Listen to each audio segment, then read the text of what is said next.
থাকবো না আর তোমাদের বাড়িতে, আমি চলে গেলাম। ছোটবেলার এই চিরচেনা সংলাপটি শোনেননি এমন মানুষ বোধহয় খুঁজেই পাওয়া যাবে না। বাবা মায়ের একটুখানি বকুনি কিংবা পছন্দের খেলনা না পেয়ে ঘর ছাড়ার মিথ্যা হুমকি আমরা অনেকেই দিয়েছি। শৈশবের সেই নিষ্পাপ অভিমান আর মজার গল্পগুলো আমাদের সবার স্মৃতির পাতায় জমা হয়ে আছে। কিন্তু ভাবুন তো, সেই চেনা অভিমানই যদি এবার রূপ নেয় এক অবিশ্বাস্য আর চমকপ্রদ বাস্তবতায়।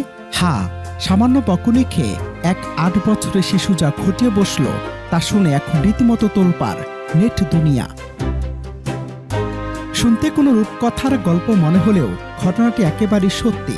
বয়স মাত্র ৮ বছর। মায়ের উপর সামান্য একটু অভিমান করে সে ঘর ছাড়ল ঠিকই, কিন্তু খালি হাতে নয়। নিজের সব থেকে প্রিয় খেলনাগুলোর পাশাপাশি সে সাথে করে নিয়ে গেল নগদ ৬৪,০০০ টাকারও বেশি অর্থ।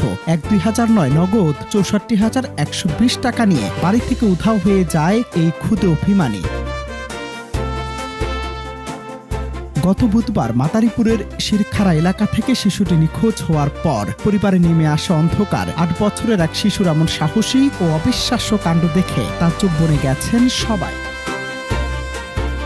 তবে নিখোঁজ হওয়ার ঠিক একদিন পর এই নাটকে আসে এক স্বস্তির মোড়। মাদারীপুর সদর হাসপাতালের বহির্বিভাগে গভীর রাতে একা ঘুরে বেড়াতে দেখে শিশুটিকে উদ্ধার করেন বাংলাদেশ আনসার ও গ্রাম প্রতিরক্ষা বাহিনীর কর্তব্যরত সদস্যরা। অঙ্গীভূত আনসার সদস্য মোহাম্মদ অন্তর মিয়া ও ক্যাম্প ইনচার্জ পিসি মুখলেসের তৎপরতায় শিশুটিকে নিরাপদে হেফাজতে নেওয়া হয়। এরপর তার ব্যাগ তল্লাশি করতে চক্ষু চড়ক গাছ সবার। খেলনার সাথে থরে থরে সাজানো ১,০০০ টাকার নোট। দ্রুত খবর দেয়া হয় উপজেলা আনসার বিটিপি কর্মকর্তা মনির হোসেন এবং স্থানীয় থানাকে।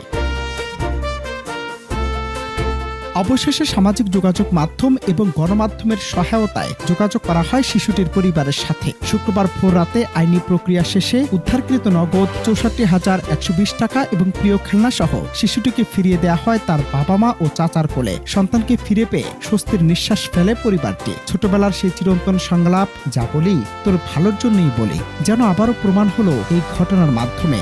শৈশবের এই মধুর কিন্তু ঝুঁকিপূর্ণ অভিমান আমাদের মনে করিয়ে দেয় সন্তানের প্রতি ভালোবাসা যেমন দরকার, তেমনি তাদের আবেগের দিকেও আমাদের সতর্কতা জরুরি। অনন্ত হাসান মাসুদ, বাংলা টিভি।